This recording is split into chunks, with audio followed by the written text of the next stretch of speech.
I want to begin by referencing and calling attention to a recent Rhode Island Superior Court decision that upheld the denial made by the Westerly Planning Board pertaining to a development in their town. Town very close, just miles down the road from us here in Coventry. And this development was far larger in scale, 13 times larger to be specific, yet it was rejected on grounds that are remarkably relevant, consistent, and similar to the slum village at Tiogue that's being presented before us today. In that case, Rhode Island Superior Court upheld the Planning Board's denial of this 2,300 unit project because the board had based its decision on competent evidence and public opposition, showing that the project was inconsistent with the community's comprehensive planning goals, created unmitigated impacts, and failed to align with the town's and neighborhood's stated needs, even though the project included affordable housing. The key takeaway from Superior Court Judge Jeffrey Lanfear's decision was not about the number of units, had nothing to do with that.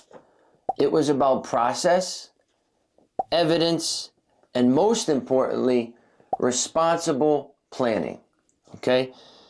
And in his remarks, Judge Lanfear said, quote, "The Planning Board states the application failed to offer a variety in the housing, failed to maintain the character of the surrounding community, and failed to meet the needs of individuals and families." The Planning Board specified the size and scope of the proposed development do not reflect the mix of unit types required to meet local needs or the existing character of the neighborhood or the town of Westerly. While recognizing the need for additional affordable housing, the town recognized its concomitant responsibility of safeguarding the town's orderly development. Surely the Planning Board does not serve to rubber stamp an application even though it requests affordable housing. The Planning Board is charged with applying its reasoned discretion, unquote. Okay? Right from Judge Lanfear. Very applicable. Here in Coventry, we're facing our own Westerly style proposal. The slum village at Tiogue plans 176 units on a 27-acre parcel. That's six and a half units per acre. Unbelievable. And it raises many of the same concerns that the Westerly Board found persuasive, such as traffic impacts not adequately mitigated, stormwater concerns without fully convincing solutions, and a scale and character that stands in stark contrast to the existing pattern of development in the neighborhood. And in our case here in Coventry, we have a history and pattern with this exact developer, and he's never, ever done anything like this here. Just look at all the beautiful single-family homes that he just sold. Just look at each and every one of them.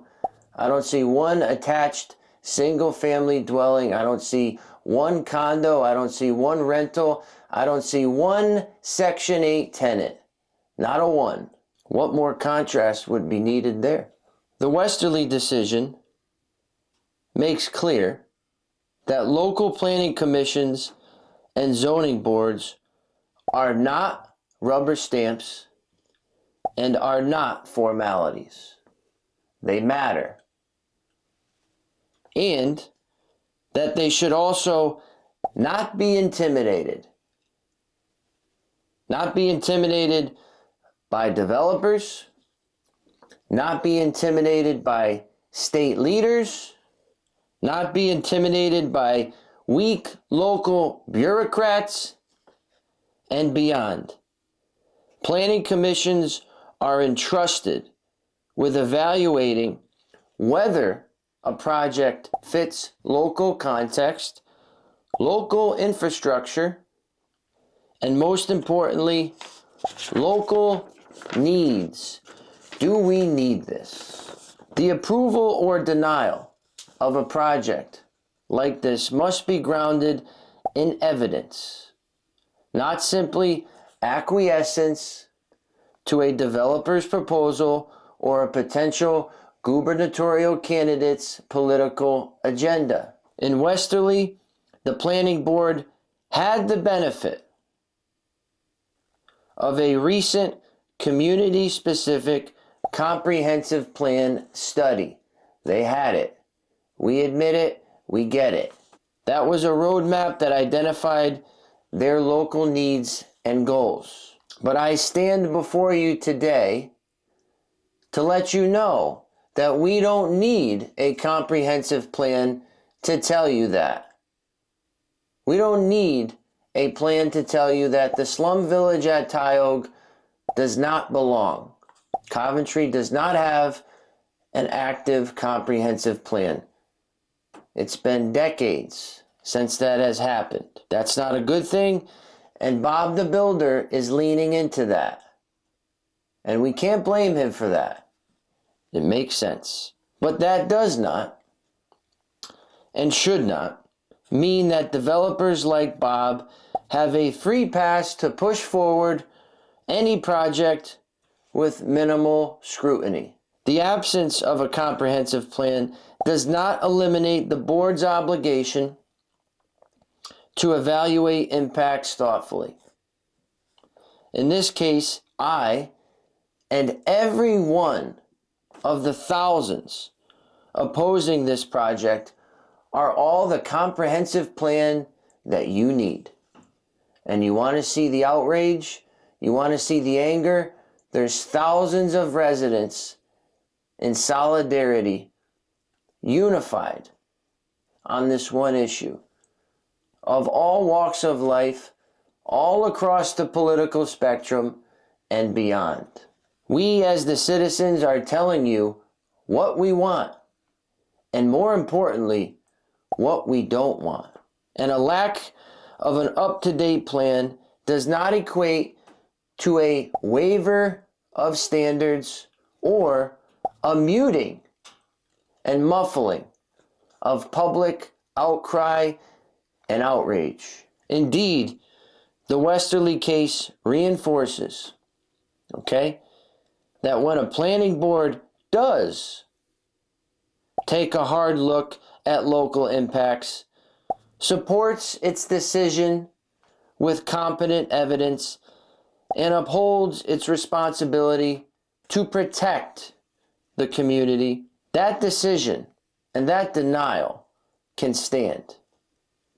Even under the strongest legal challenge in the state. Here in Coventry, we have all raised legitimate evidence such as expert peer review comments, documented traffic volume concerns, stormwater and drainage issues, the reality of existing neighborhood conditions, and lesser discussed, the swindling and deception bestowed upon all of these wonderful new homeowners and clients of Bob who were not told the truth about this development upon their purchasing of these very large and expensive homes.